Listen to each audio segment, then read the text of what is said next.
नमो ब्रह्मणे व्यापिने निर्गुणाय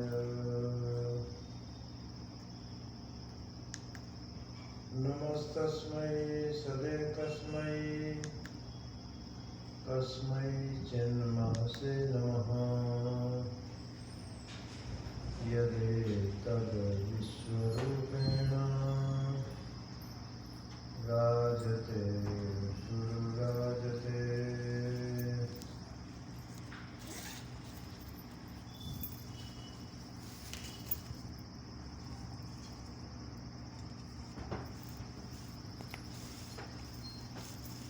प्रार्थना से शुरू करते हैं।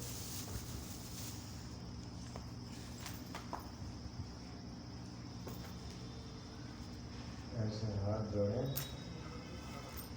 सिर झुकाए, सिर झुकाए।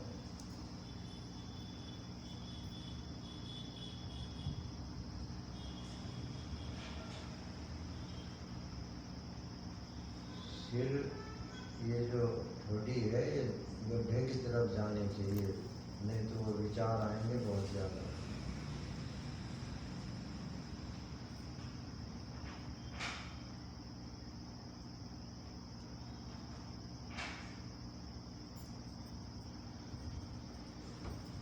हे अनंत प्राज्ञ ओम,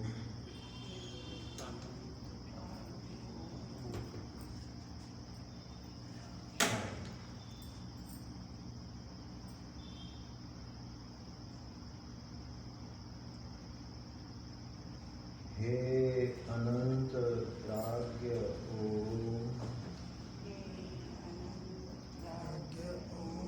शांत।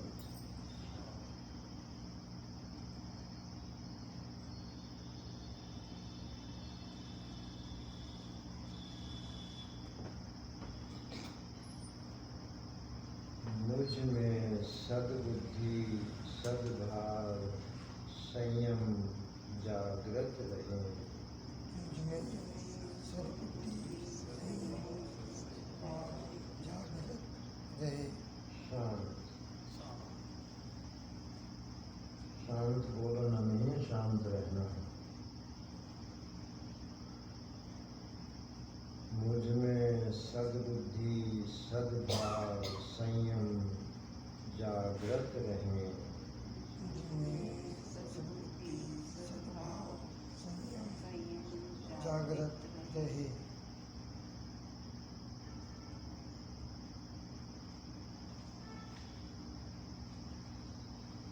जीवन सर्वतः सुरक्षित, सर्वथा सुरक्षित, सर्वथा स्वस्थ, सर्वथा स्वस्थ, संपन्न रहे। संपन्न रहे। शांत।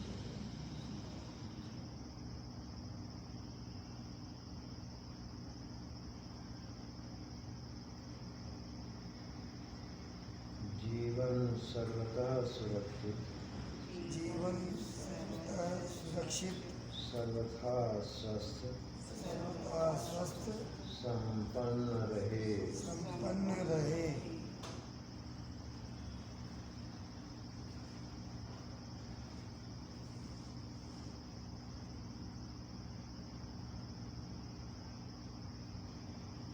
बाह्य परिवेश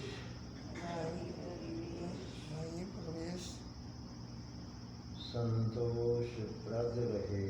संतोषप्रद रहे। बाह्य परिवेश परिवेश संतोषप्रद रहे। संतोषप्रद रहे।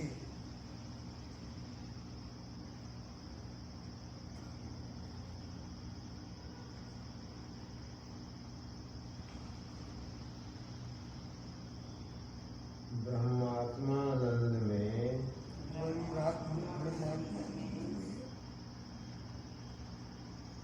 परिनिष्ठा हो। परिनिष्ठा हो। ब्रह्मात्मानंद में ब्रह्मात्मा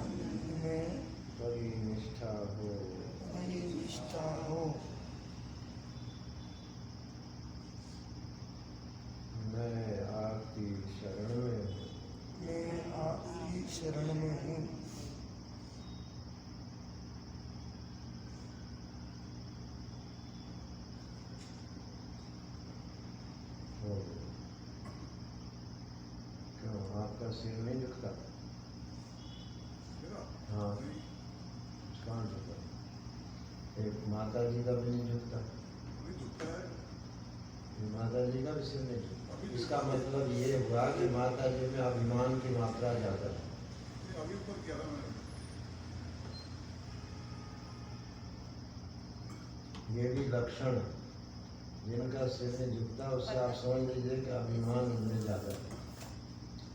वो जरूर किसी से दबती नहीं होगी, लड़ती होगी।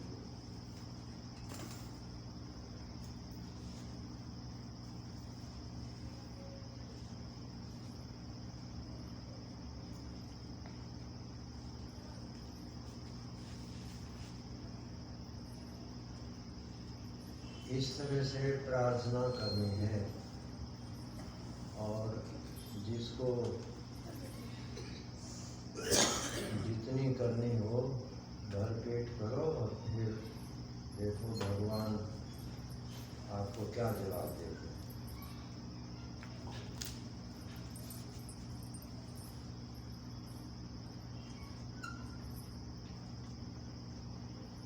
तो मांगो वो देंगे, क्योंकि वो कल्प वृक्ष अनंत है। उनके पास ये सब जो तुम मांग रहे हो कुछ नहीं, तुच्छ कुछ, उनके सामने कुछ नहीं। उनकी महिमा की तरफ जरा एक बार ख्याल तो कर लो, आप देखोगे कि मन अहंकार रहेगा ही। हम लोग जब कभी कभी ध्यान देते हैं, वाणी और मन सब बंद हो जाता है, वो अनंत होगा। उसके सामने ये क्या मांगे, कुछ एक फुरफुराहट भी नहीं। यही कमी है कि आप भगवान को न जानते हैं न मानते हैं न छूते। चरण छू लिया कर, अनंत के चरण छू के जरा देख लो, वृत्ति फट जाएगी। क्या अहंकार लिए फिरता है आदमी, सोचता है कि मैं क्या कर लूं, कुछ नहीं कर सकता।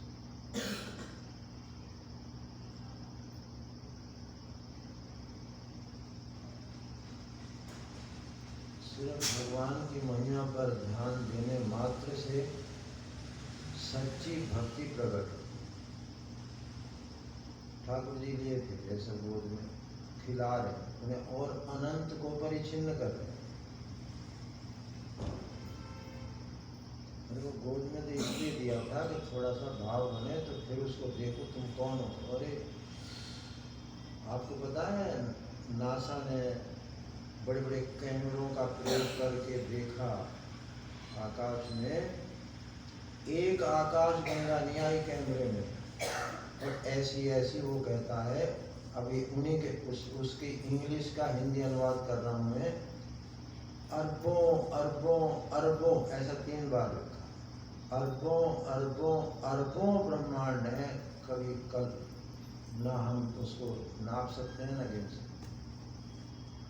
उस इसकी महिमा पर ध्यान दो ना, भक्ति भक्ति क्या सब फट जाएगा, हृदय भी नहीं रहेगा। इतनी अनंतता है, इतनी महिमा है कि आप ये जो मामूली बातें हैं करके देखो ना, जैसा अनंतता लाओ ना जरा हृदय में, देखो अभी मन शांत हो जाता है। जिसे हम कहते हैं चंचल है, चंचल है। चंचल इसलिए है कि छोटी छोटी बातों में उड़ रहा है वो हर समय। जरा उसके पेट में अनंतता पकड़वाओ, अभी शांत। यही कमी है।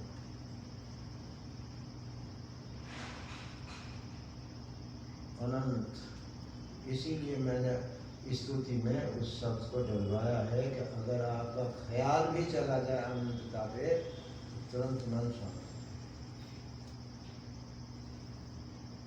तुम क्या हो समझे, कौन, कोई कुछ नहीं कर सकता। अनंतता, केवल आप भौतिक अनंत, आकाश की अनंतता की कल्पना करके देखो, अभी मन शांत। उसकी अनंतता तो छोड़ो, जिसने जिसकी कल्पना में आकाश।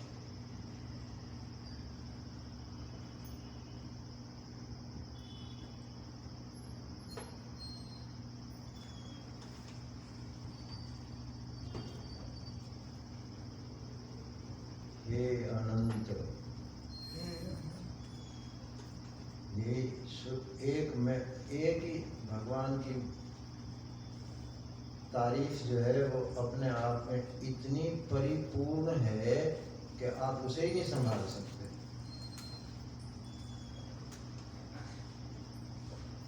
कौन सी विशेषता शेष रह गई अनंत में?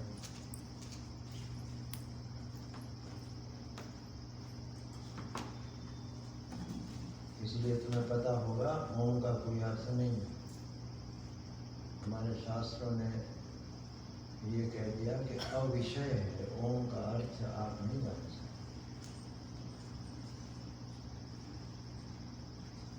ये तो हमारी स्तुति, अगर स्तुति करो तो इसी से इससे बड़ी भक्ति अभी तक मुझे तो शास्त्रों में नहीं मिली। और जितने स्वामी प्रेमानंद जी हैं और हैं महात्मा हैं, इसका पार अभी तक किसी ने नहीं देखा।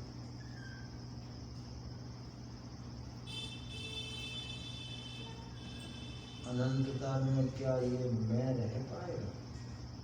कहीं अनुभव में आ पाएगा कि मैं भी कुछ हूँ? जब मैं ही नहीं रहेगा तो क्या कर लेगा वो? क्या सोच सकता है?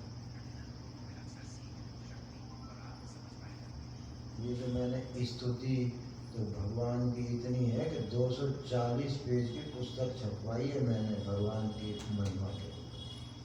भागवत के हर अध्याय में भगवान की स्तुति की और उन स्तुतियों को मैंने इकट्ठा करवाया और उसे छपवाया।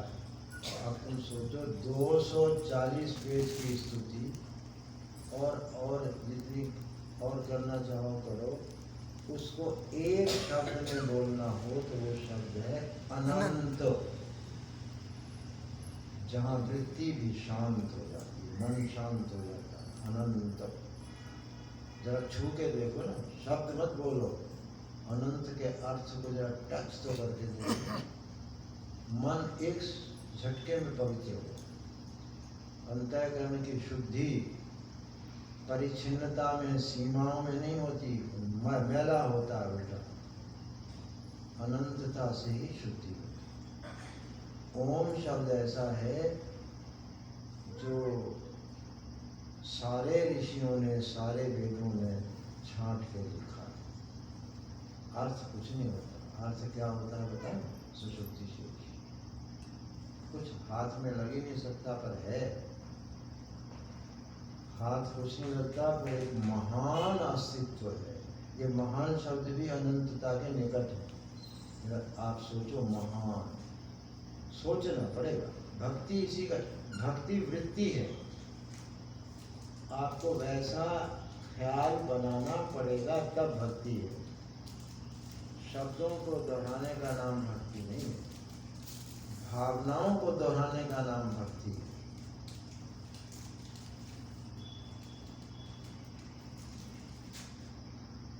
अब हमने क्या किया? भगवान को एक आकार दे दिया, राम कृष्ण के लिए। मैंने हमने उसको एक मनुष्य की आकृति में खड़ा कर दिया। अब हम देखते हैं उसको। आज तक किसी को नहीं मिला जिसने भी उसकी महिमा को अनुभव नहीं किया, उसे नहीं देख सकता। महिमा उसकी है ओम शब्द से या अनंतता शब्द से।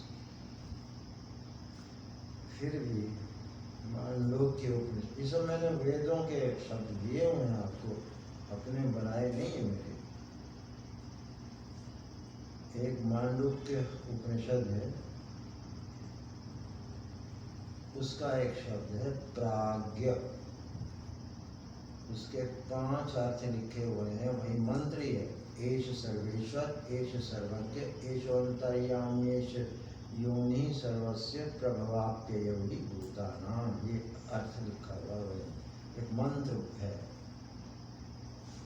प्राज्ञ का अर्थ है जो सबका ईश्वर है, सबका ईश्वर। क्या अर्थ है? सबको कंट्रोल करने, ईशन करने वाला, सब जिसके वश में।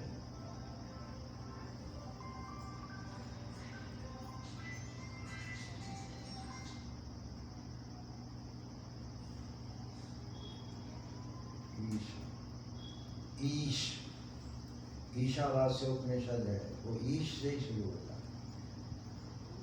जिसके वश में सब है, सब कुछ। अब सबको भी जरा थोड़ा सा ऐसे जो बोल देते हैं, जरा सबका जरा कल्पना करना, सब मैंने क्या क्या आ गया, स्थूल सूक्ष्म कारण आ गया सब। जब कल्पना करो, वाइड करो, अंतःकरण शुद्ध करना हो तो जरा सा उदारता की तरफ जाओ, संकोच की तरफ आओगे, अंतःकरण शुद्ध सड़ जाएगा, थोड़ा पानी सड़ जाता है, समुद्र नहीं सड़ता कभी। और वो समुद्र एक धरती पर गड्ढा मात्र है, अपनी इस धरती पर एक गड्ढा ही तो है समुद्र। ऐसे ऐसे अनंत ब्रह्मांड, अनंत, फिर वो अनंत शब्द बोल रहा हूँ ताकि आर पार हो जाए, आपका मन सोच भी न सके। ये महिमा है, अगर इस महिमा पर कोई ध्यान देता ना तो फंसता नहीं दुनिया में, असंगता प्रकट होती। ये जो आसक्ति, ममता, अहमता, मोह, राग, द्वेष, ये सब इसी कारण से कि भगवान की अनंतता पर, अनंत महिमा पर ध्यान जाते ही सब शब्द बोलते हैं। इसीलिए मैंने सिर्फ 3 शब्द आपको बताएं कि आप जरा से टच तो करो, हे अनंत प्राज्ञ हो। फिर महसूस करने के लिए मैंने एक गैप डाला कि आप इस शांत अवस्था में अनुभव करें। ये इसीलिए प्रार्थना किसी की पूरी नहीं होती और सब गीत गाते रहते हैं, होता कुछ है, क्योंकि कोई ठीक से करता ही नहीं।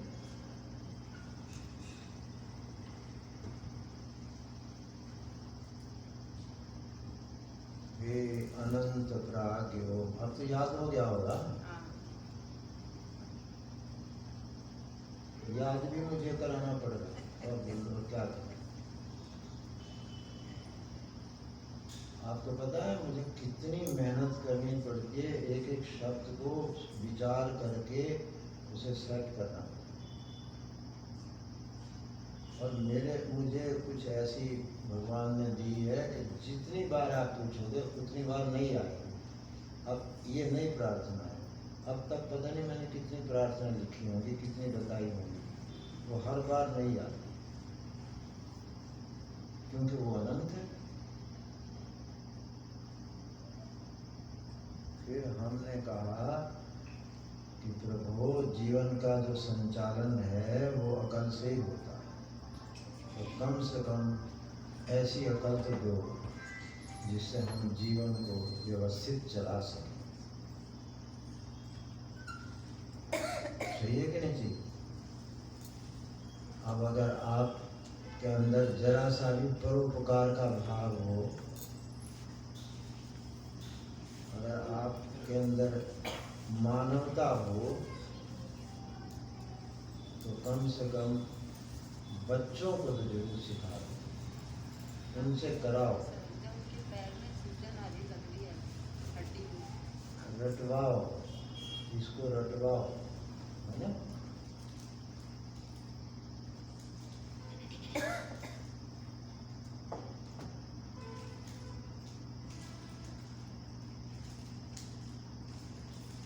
मुझ में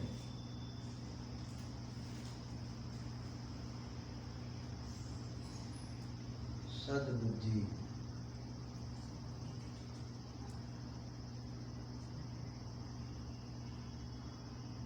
सद्भाव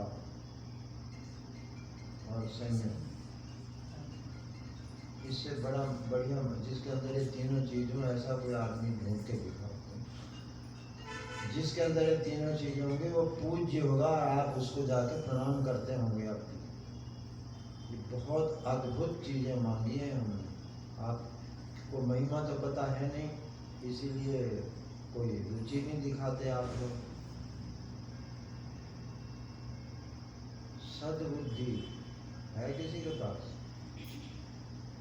सद्भाव, सद्भाव हो तो एक लड़ाई करता हुआ दिखा देना तुम्हें, और सद्बुद्धि हो तो कभी गलत काम करते हुए दिखा देना। उसी की कमी है, क्योंकि प्रार्थना कोई करता नहीं भारत में, ना कोई करवाता है। अगर कोई प्रार्थना भी करता है तो गीत गाते हैं, प्रार्थना नहीं करते।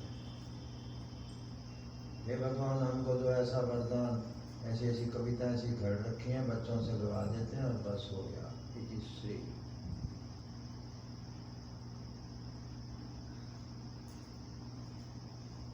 मुझे सद्बुद्धि, इसकी कीमत समझो। सद्बुद्धि के बिना कोई सही व्यवस्थित चल सकता है जीवन? और वो क्या बाजारों में मिलती है या पैसों से मिलती है या कोई दे सकता है? सिवाय जहां से आप आए हो वहीं से ही प्राप्त हो सकता। मुझे सद्बुद्धि अद्भुत चीज है ये, आपको पता नहीं है, भटके हुए सब हैं। सद्बुद्धि जैसी चीज मिल जाए तो कहने ही क्या। एक आदमी की दुर्बुद्धि से राम रावण युद्ध हुआ, दुर्योधन और शकुन की दुर्बुद्धि से महाभारत हुई। देख लो।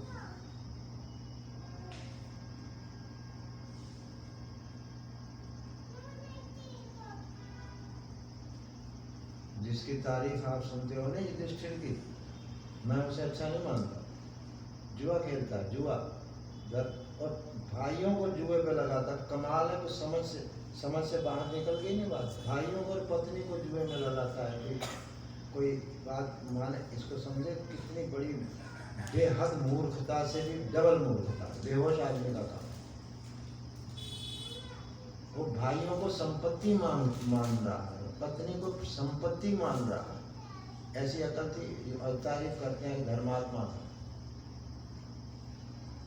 और एक और महामूर्खता की एक और लक्षण,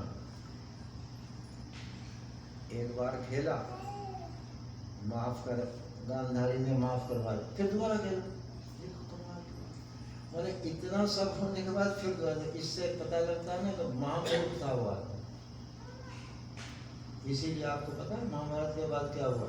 आत्महत्या करने जा रहे थे युधिष्ठिर, जब द्रौपदी ने कहा कि तुम्हारी वजह से, तुमने जो जुआ खेला है उसकी वजह से सब इतना बड़ा महाभारत हुआ।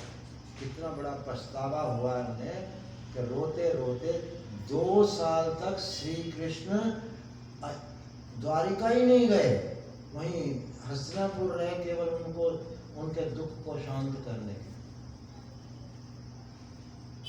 नहीं तो युधिष्ठिर आत्महत्या कभी कर ले। द्रौपदी की उसकी लड़ाई होती थी इसी बात पे कि ये तुम्हारी वजह से हुआ। वो कहती थी तुमने कहा था अंधेगा बेटा अंधा।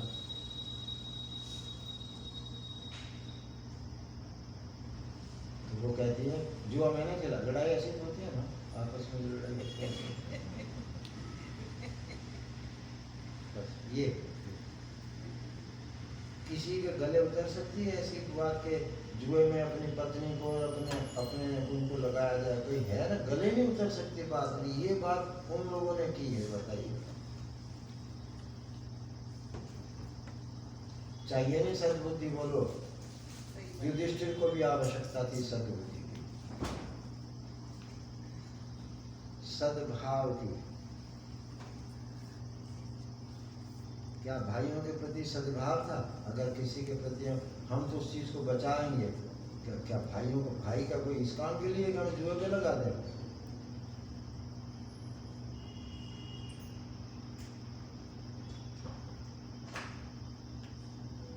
अगर प्रेम होता ना तो सबसे पहले वो अपने को लगाता। भाइयों को क्यों लगाना? उनको तो बचाना चाहिए। भाइयों से अगर प्रेम हो तो, जिसको प्रेम होता है उसकी तो रक्षा की जाती है, ना कि उसका बलिदान दिया जाता है। ऐसी ऐसी बातें आप अपने जीवन में देखो कि कितनी मूर्खताएं हमने की हैं जीवन, जानते हुए। हमें पता है, 100 बार पता है, 100 बार पता है कि भोजन भूख से कम खाना चाहिए, और हम कभी नहीं सुनते, खाते हैं। घर में सबके साथ प्रेम से रहना चाहिए, नहीं रह पाते। देश पर मुसीबत आ रही है, आप क्या कर सकते हैं? कुछ नहीं कर सकते, केवल ईश्वर से प्रार्थना कर सकते हैं, वो भी नहीं करते। कितनी बुद्धि खराब हो रही है। सद्बुद्धि चाहिए कि नहीं चाहिए? महसूस करो ना, तभी तो प्रार्थना कर पाओगे ठीक से। जब तक ये महसूस नहीं करोगे तो हमें सद्बुद्धि चाहिए, इसलिए तो आज तक करी नहीं आपने प्रार्थना।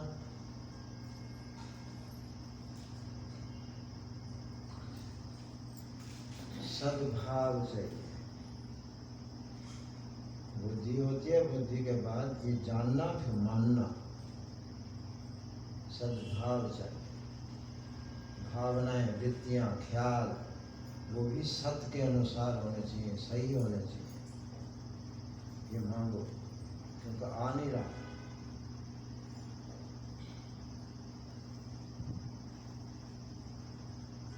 और वो ऐसा कल्प वृक्ष है, आय हाय, मेरा तो कलेजा फटता है।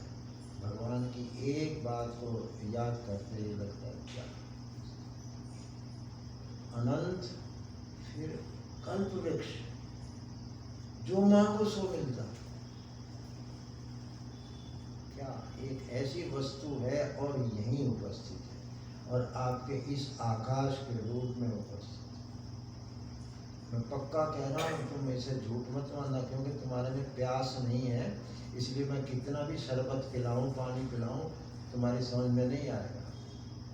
और सुन लो, संस्कार तो मैं डाल ही देता हूँ तुम्हारे में, याद तो कभी करके पछताओगे तो सही।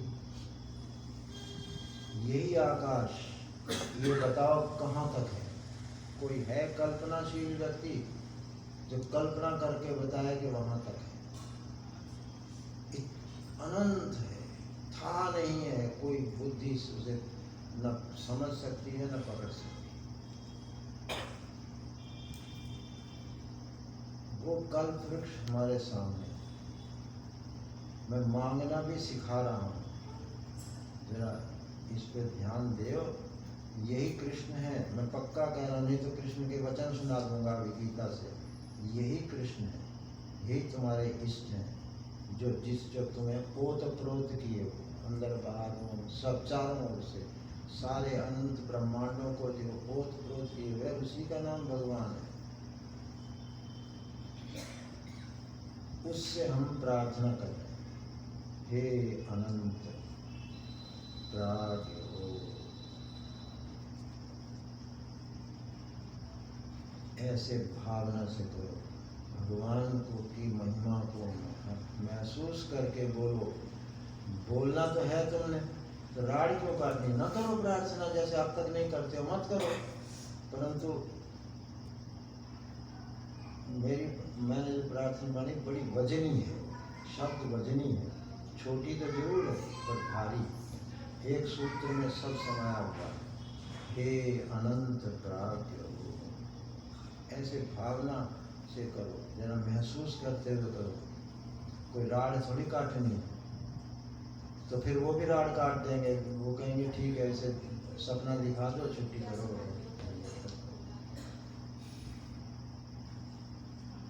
सद्बुद्धि, सद्भाव क्या अमृत चीज है। तो मांगना भी नहीं आता, हम तुम्हें मांगना भी सिखा रहे हैं, क्या क्या मांगना चाहिए। सद्बुद्धि, सद्भाव और संयम। संयम देख लो, आपका किसी का भी नहीं है संयम। जो मन में आवे सो। इधर भी बह गए, गंगा गए गंगादास, जमुना गए जमुनादास, कोई अपना स्टैंडिंग ही नहीं। आंख ने कहा रूप अच्छा, देख लो, क्यों भाई? संयम क्या कहाँ गया?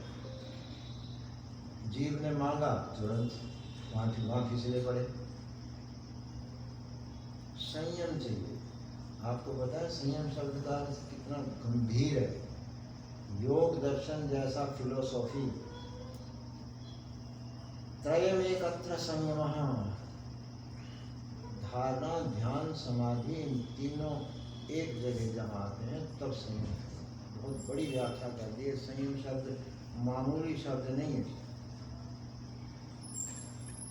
10 इंद्रियों का संयम, फिर मन का संयम, फिर बुद्धि का संयम, फिर अहंकार का संयम, ये सब हम मांग रहे हैं और उसी की जरूरत है हमें।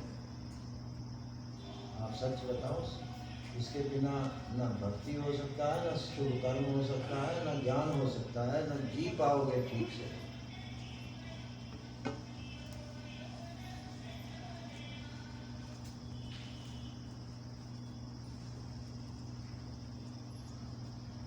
सद्बुद्धि, सद्भाव, संयम, क्या वो मिले नहीं है, मिला हुआ ज्ञान नहीं है उधर, इसलिए बोला गया जागृत रहे। अभी सोया हुआ है हमारे जीवन में, हमें दे के भेजा जाता, हम उसे ढकते हैं, क्रश करते हैं।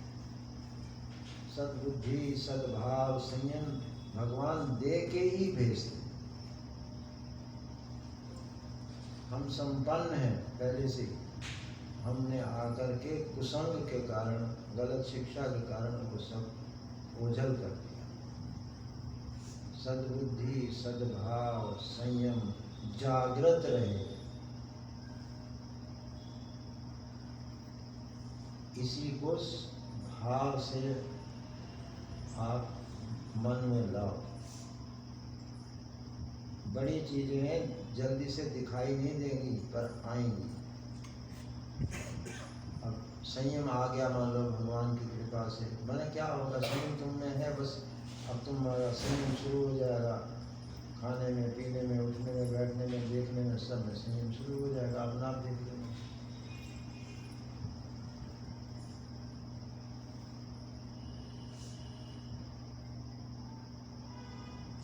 एक ने तुम्हें ताना मारा और बड़ा जबरदस्त रिएक्शन हो गया और झगड़ा हो गया, और किसी ने कहा कोई बात नहीं, अपना आदमी है तो कर कोई बात नहीं।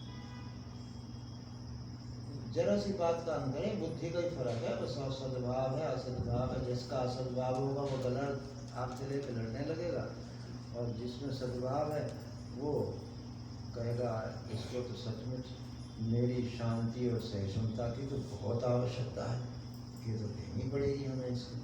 देखो ना, तिल मिला रहा है तो इसको तो बहुत ज़्यादा ज़रूरत है हमारी शांति की। असली अधिकारी शांति का तो यही है। ये भाव क्यों नहीं आता? ये भाव, रिएक्शन का भाव क्यों आता? ये है प्रार्थना। आया समझ में? जो आदमी 10 जगह विश्वास करता है ना, वो भी भ्रष्ट, उसका भी कुछ माना नहीं जाता। तो एक जगह विश्वास करो, तुम भगवान से मांग रहे हैं और मिलेगा, क्योंकि वो कल्प वृक्ष है। उसके सामने की हुई प्रार्थना कभी भी व्यर्थ नहीं जा सकती। असंभव शब्द मैं दावे से बोल सकता, असंभव है कि आपकी मांगी हुई चीज ना मिले, ऐसा हो नहीं सकता।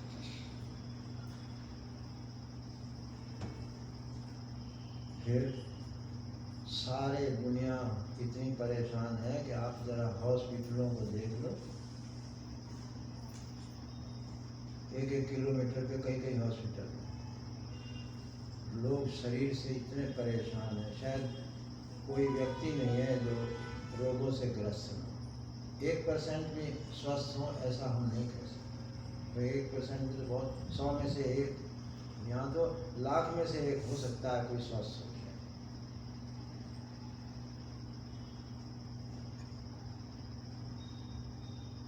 क्या करें फिर? नहीं हो पाता तो भगवान से मांगो। तो हमने मांगा, ये जीवन जो है, जीवन में होता है, केवल शरीर नहीं आता, इसमें अंतःकरण भी आता है, इसमें हमारा सब जीवन पूरा आता है, जिसमें परिवार भी है, हमारा समाज भी है, शरीर भी है, अंतःकरण भी है, बुद्धि भी है। जीवन सर्वतः सुरक्षित, सब ओर से सुरक्षित रहे।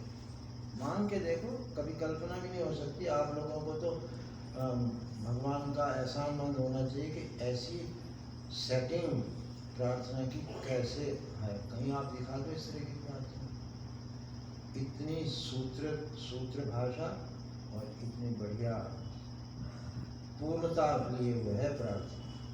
सर्वतः सब ओर से। अब ऊपर से चलो, अज्ञान से सुरक्षा, भ्रमों से सुरक्षा, विकारों से सुरक्षा, रोगों से सुरक्षा, वातावरण से सुरक्षा। बड़ी बात मांगी जा रही है, मान भी नहीं सकते आप।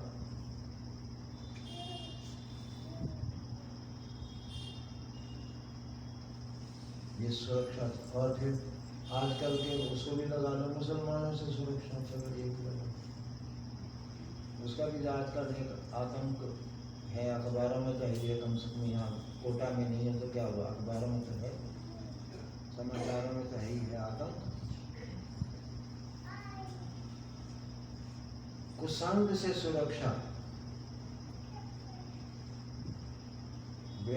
बच्चों को जब स्कूल भेजो तो स्कूल में महाकुसंग है। बच्चों को आपको आशीर्वाद दे के भेजना चाहिए कि भगवान तुम्हें सुरक्षित, सर्वथा सुरक्षित रखे।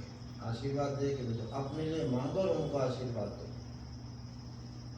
जब बच्चा तुम्हारा स्कूल में जाने लगे तो उसे आशीर्वाद दे के भेजो कि परमात्मा जो सर्वत्र है वो तुम्हें सर्वथा सुरक्षित रखे।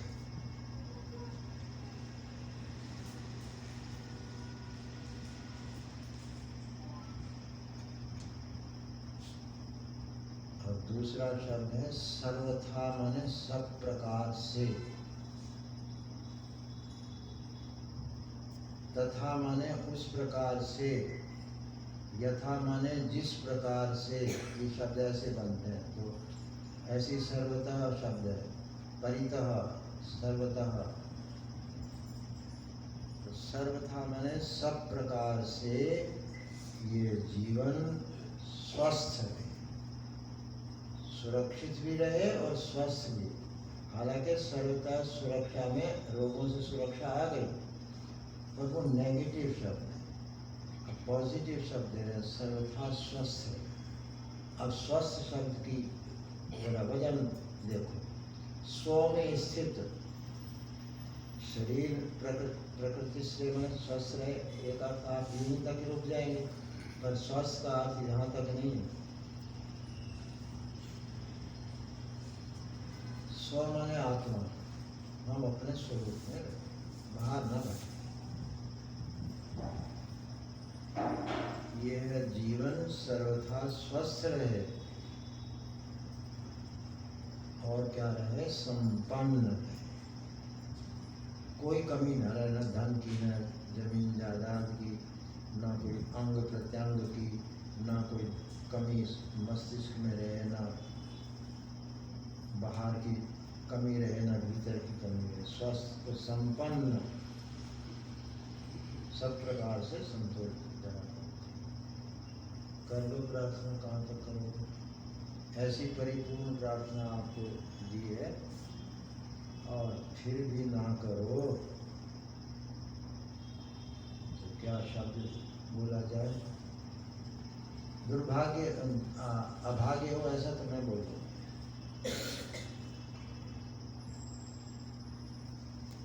ये कहूँगा कि अपने से नाराज,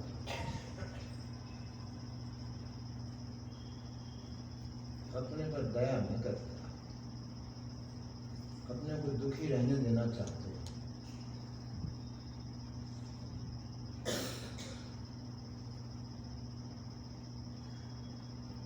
जीवन सर्वथा सुरक्षित, सर्वथा स्वस्थ, संपन्न रहे।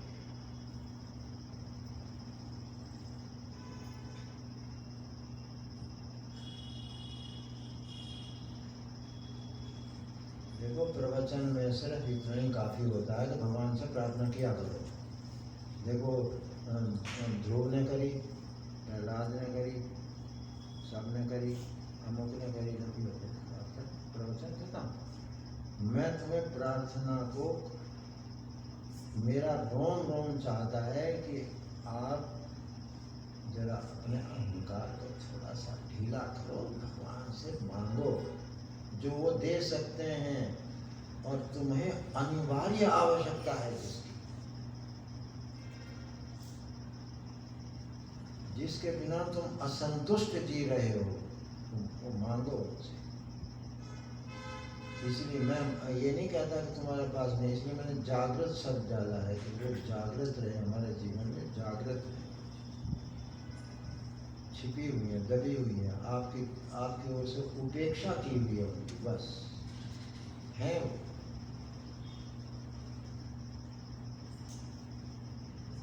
अब अगला बात है,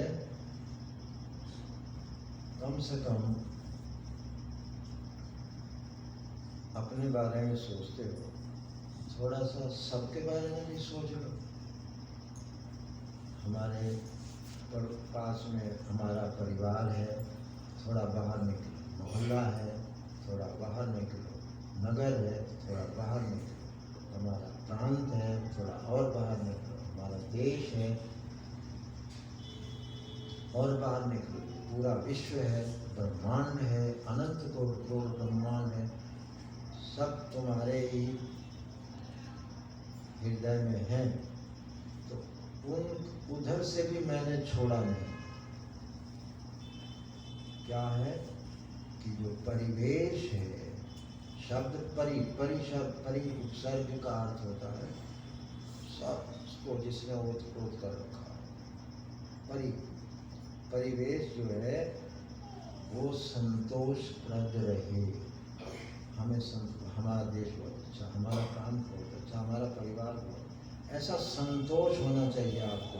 मैंने इस स्थिति में आपको दिखाई दे कि आपको बढ़िया संतोषप्रद रहे। ये तीसरा सेंटेंस है, परिवेश संतोषप्रद रहे। छोटे छोटे वाक्य, परिपूर्ण वाक्य, और मिठास तुम्हें डालना है, जरा मीठा बोलो।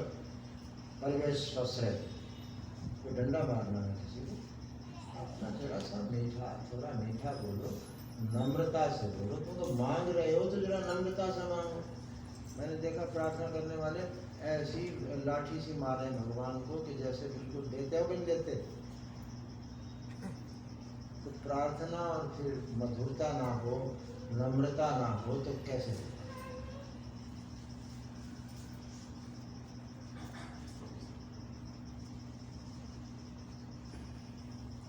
और चौथा वाक्य है, बिना सोचे समझे। वो आप समझ नहीं सकते, परंतु उसको मांगना वो हमारी एक सलाह है, क्योंकि तुम्हें पता नहीं, परंतु उसकी तुम्हें बहुत ज़्यादा आवश्यकता है। जीवन को जिस चीज़ की आवश्यकता है वो सब मैंने इन 4 वाक्यों में बात की। आप कुछ दूसरी सोच के बताओ कोई जो मैं तुम्हें इसमें ना हो। तो ये चीज़ रह गई, इसमें मैं जुड़वा दूँगा, क्योंकि मुक्ति तक जिसके बारे में तुम्हें पता भी नहीं और तुम चाहते भी नहीं, पता नहीं तो चाहोगे कहाँ से? ब्रह्मात्मानंद, आनंद कौन नहीं चाहता, सुख कौन नहीं चाहता? ऐसा एक भी वोट नहीं मिली। रोम रोम सुख चाहता, रोम रोम। वो आनंद, परंतु कैसा आनंद जो अभी आए थोड़ी देर में चला जाए ना। ब्रह्म माने बड़ा, और वो आत्मस्वरूप हो, हमसे अलग ना हो। अलग हो जाएगा तो चला जाएगा। 24 घंटे रहने वाला जो काल को अकाल सुख चाहिए जो बना रहे, उसे कहते हैं ब्रह्मात्मानंद। ये श्री कृष्ण का यही सुख। आनंद कंद कहते हैं ना उसको, जिसमें आनंद के सिवा और कुछ नहीं। ढूंढो भी तो भी कुछ नहीं। ब्रह्मात्मानंद में परिनिष्ठा हो, माने स्थिति, कम से कम जीवन के अंत तक तो वो मिल ही जाए, बस हो गया, मुक्ति तक पहुंच गए। अब ऐसी प्रार्थना पूर्ण जिसमें सब चीज आ जाए। अब अगर ना करो, ठीक है, फिर ना करना भाई तुम्हारी मर्जी।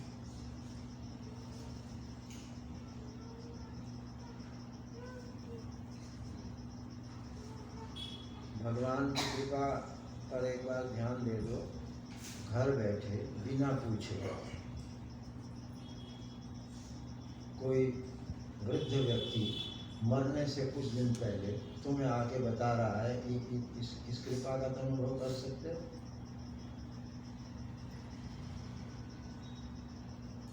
भगवान की इतनी कृपा का तुम अनुभव करो।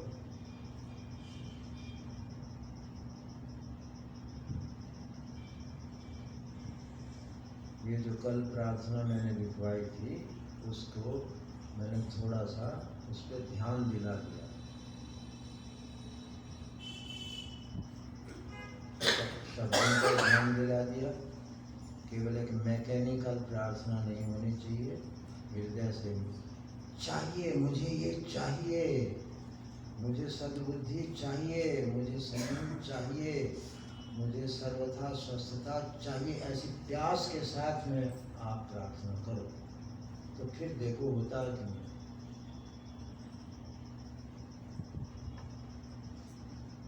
जब किसी प्रहलाद ने, ध्रुव ने, किसी पीड़ित व्यक्ति ने जब प्रार्थना की तो उनकी पूरी जल्दी हो जाती है।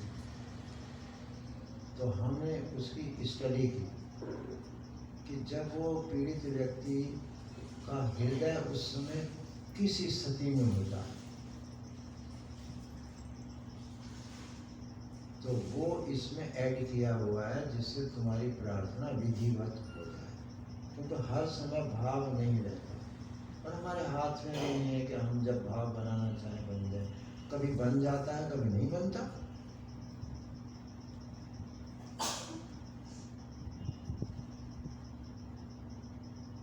तो उसका एक तरीका है कि परमात्मा यही है, बिल्कुल आपके सामने है। जिसने तुम्हारे शरीर को, मन को, बुद्धि को ओतप्रोत किए हुए है वही परमात्मा। ढूंढो, किसी ने ओतप्रोत कर रखा था, बस ढूंढो, मिल गया। दूर नहीं है कहीं भी कुछ। तो वो है गहरी नींद में आनंद की स्थिति रहती है। ये सब कारण बस उसी को याद है। एक वाक्य बोलो, उसके बाद इस ये जैसे मैंने अभी करा कि बिल्कुल शांत होते हुए चले ना, ऐसे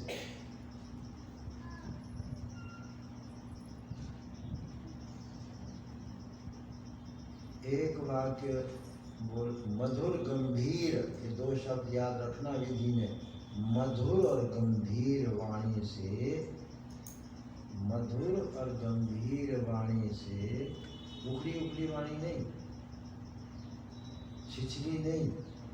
इसीलिए छोटी प्रार्थना और परिपूर्ण प्रार्थना तैयार हुई है।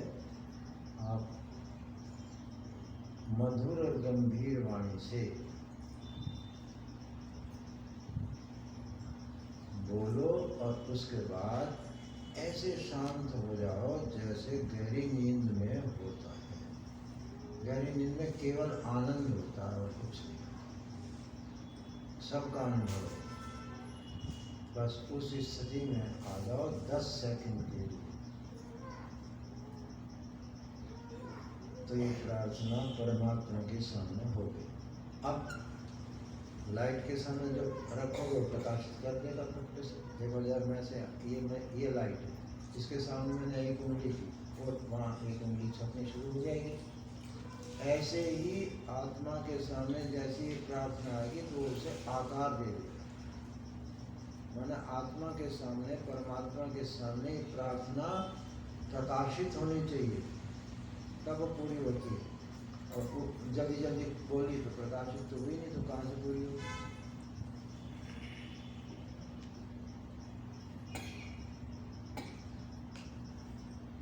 ये इसकी विधि है। अब मैं चूँकि तुम लोग कंजूस हो बहुत ज़्यादा, तो इसलिए मैंने छोटी प्रार्थना करवाई है। और फिर भी मैं कंजूसी के हिसाब से एक शब्द बोलता हूँ। कुल आधे मिनट की, 30 सेकंड की। कंजूसों को तो यही सुनना अच्छा लगता है ना, कोई 1 आध मिनट में काम हो जाए, कौन झंझट में पड़े। मांग रहे हैं इतना बड़ा, जो असंभव है, मिल ही नहीं सकता, और उसके लिए कंजूसी किस बात। देखो है ना माता जी, आप ही न्याय कर दो, बेईमानी होगी नहीं, इतनी चीज मांगे और फिर भी हम तुम्हारा हृदय भी मना नहीं कर सकता कि हम गलत कर रहे हैं। अपनी नजर में तो कम से कम ना ही गिरो तो अच्छा, अपने को तो पास कर दो तो हम ठीक है। आप ये प्रार्थना बस पीछे हट जाओ उसके। कल्प वृक्ष परमात्मा के सामने जिन 3 शब्द दिए हैं जो हमें पता है, भगवान कल्प वृक्ष हैं, भगवान सकल काम धेनु हैं, भगवान चैतन्य चिंतामणि है। 3 शब्द है ना कि जो मांगो सो मिलता। क्योंकि आदमी गलत सलत मांगता रहता है, उसे होश भी नहीं देती, तो मैं उसको व्यवस्थित कर रहा हूँ ऐसे ना, क्योंकि उल्टी सीधी बात, उसे पता ही नहीं होता कि बैलेंस है कि नहीं है, कुछ भी मांग बैठता है। अब जैसे किसी से लड़ाई होगी तो इनडायरेक्ट में यही मांगता है कि इसको सजा मिलनी चाहिए, इसने मेरे साथ जो है बड़ा रूखा व्यवहार किया है, इसको सजा तो मिलनी चाहिए। सब चाहते हैं, क्योंकि तभी तो नाराज हो रहा है वो। अगर वो सजा नहीं देना चाहते तो नाराज क्यों होगा वो।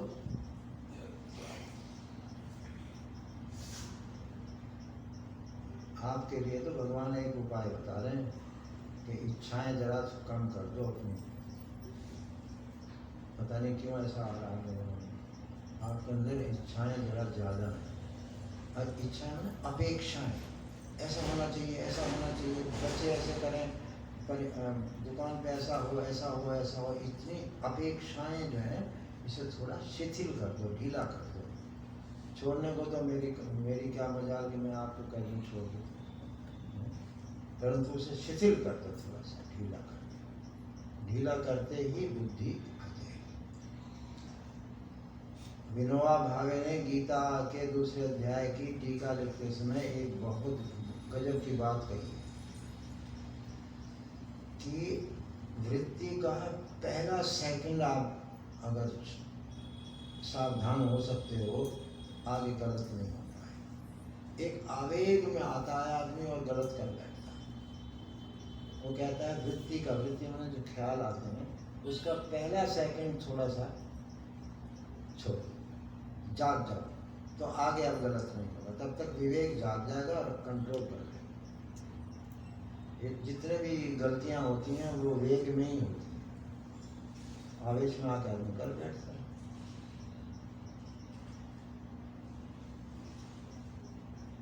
भूख है नहीं,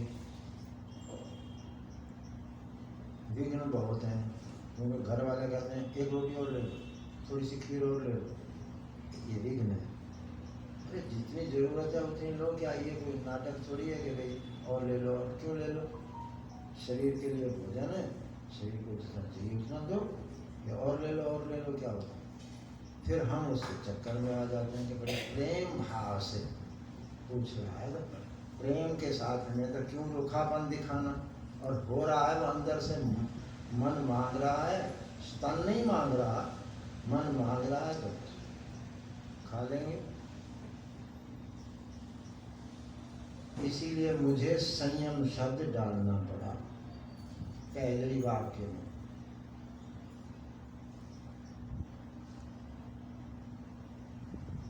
संयम से धारणा, ध्यान, समाधि का नाम संयम है। आपको वास्तविक स्थिति मिल जाएगी। संयम बहुत छोटा मोटा शब्द। आपको पता है जैनी लोग क्या आशीर्वाद देते हैं? संयम साधो, ऐसा बोलते हैं। संयम साधो, कोई है जैनी यहाँ?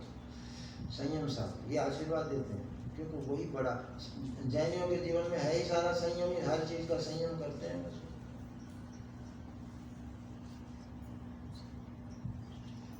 अब चूंकि आप नहीं कर पाते हो, तो मुझे यही करना पड़ रहा है कि भगवान भगवान से मांग लो, तुम नहीं कर पाते तो भगवान से मांग लो।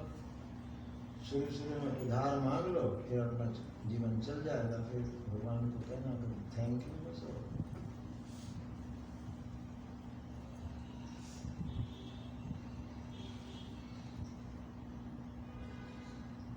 विश्व की सबसे श्रेष्ठ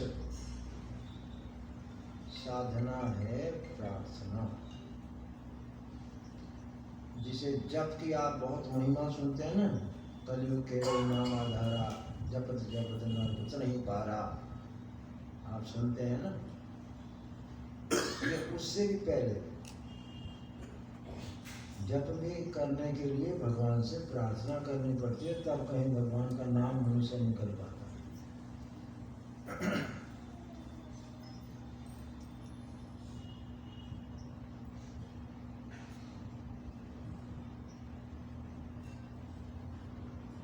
अब कुछ लोग यहाँ ज़्यादा डबल ज्ञानी भी होंगे, एक दो, वो कहेंगे हम क्यों मांगे भगवान से, उसने तो सब दे रखा है, हम क्यों मांगे। अहंकार भी बहुत रंगीला है, वो तरह तरह से छिप छिप के आता है, तो भगवान से क्यों मांगे हम। नहीं मांगोगे तो ये जो तुम्हारा अहंकार बोल रहा है, ये तुम्हें सता के छोड़ेगा। झुका रहने के लिए ये आवश्यक है कि आप प्रार्थना करें, तो आपको लगेगा मैं नाचीज हूं, तुम ही सब कुछ हो, ये भाव बनेगा।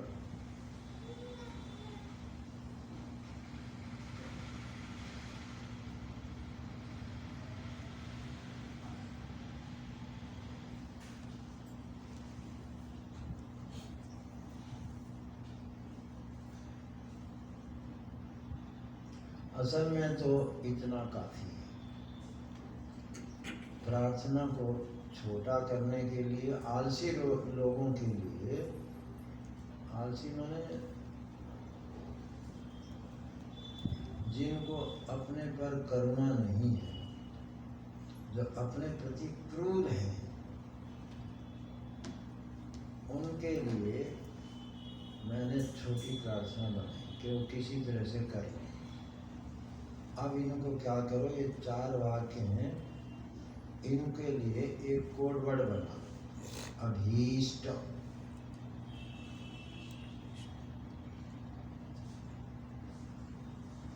हमारा ये हमारी जो मांग है भगवान से, इसे हम चाहते हैं और प्राण से चाहते हैं, मन से चाहते हैं। जैसे बोलती है ना, 3 बार बोलती है, से प्रणाम, प्रेम से प्रणाम, हाँ, भाव से प्रणाम। 3 बार बोलना चाहिए कि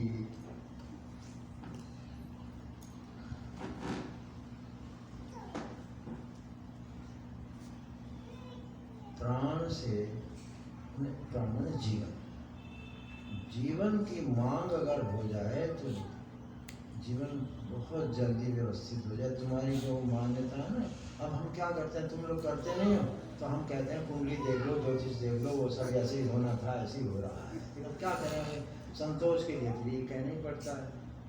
वैसे ऐसा कुछ नहीं।